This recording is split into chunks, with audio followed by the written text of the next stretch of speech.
Hi hello friends, welcome back to Preksha's kitchen YouTube channel.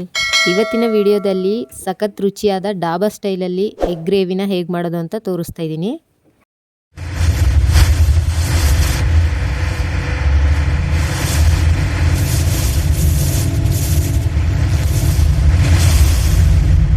ಮೊದಲಿಗೆ ಒಂದು ಬಾಣಲಿ ಕಾಯಕ್ಕೆ ಇಟ್ಬಿಟ್ಟು ಅದಕ್ಕೆ ಒಂದು ಸ್ಪೂನ್ ಎಣ್ಣೆ ಹಾಕ್ತಾ ಇದ್ದೀನಿ.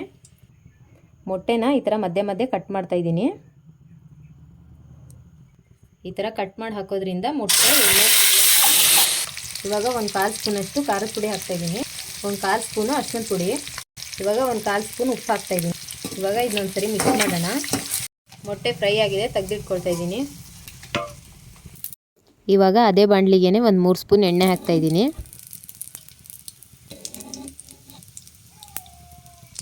ಎಣ್ಣೆ ಕಾದ್ಮೇಲೆ ಒಂದು 3 ಈರುಳ್ಳಿನ ಚಿಕ್ಕದಾಗಿ ಕಟ್ ಮಾಡ್ಕೊಂಡು ಹಾಕ್ತಾಯಿದ್ದೀನಿ.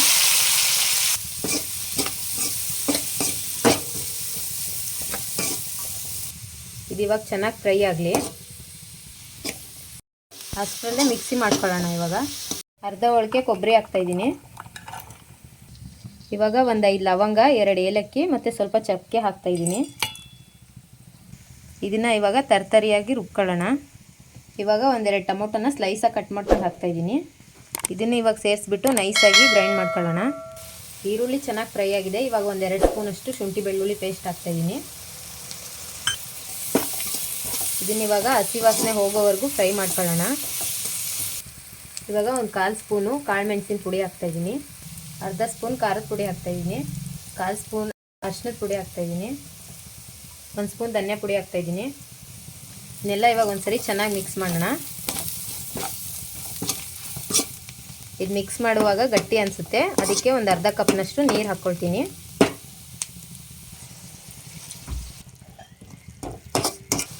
ಇದನ್ನ ಇವಾಗ 1-2 ನಿಮಿಷ ಎಣ್ಣೆ ಬಿಡೋವರೆಗೂ ಬೇಯಿಸ್ಕೊಳ್ಳೋಣ. ಇವಾಗ ಈರುಳ್ಳಿ ಚೆನ್ನಾಗಿ ಬೆಂದು ಎಣ್ಣೆ ಬಿಟ್ಕೊಂಡಿದೆ. ಇದಕ್ಕೆ ರುಬ್ಬಿಟ್ಟಿರೋ ಮಸಾಲೆನ ಹಾಕ್ತಾಯಿದ್ದೀನಿ. ಅದೇ ಜಾರ್ಗೆ ಸ್ವಲ್ಪ ನೀರು ಹಾಕಿ ಹಾಕ್ತಾಯಿದ್ದೀನಿ.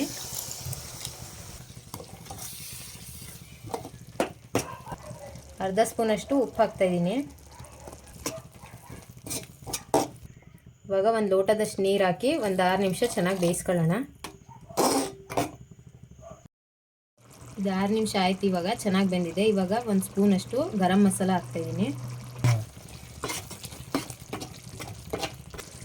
ಇವಾಗ ಬೇಯಿಸ್ಕೊಂಡಿರೋ ಮೊಟ್ಟೆನ ಹಾಕ್ತಾಯಿದ್ದೀನಿ. ಇವಾಗ ಇದನ್ನ ಚೆನ್ನಾಗಿ ಮಿಕ್ಸ್ ಮಾಡಿಬಿಟ್ಟು 1-2 ನಿಮಿಷ ಬೇಯಿಸ್ಕೊಳ್ಳೋಣ.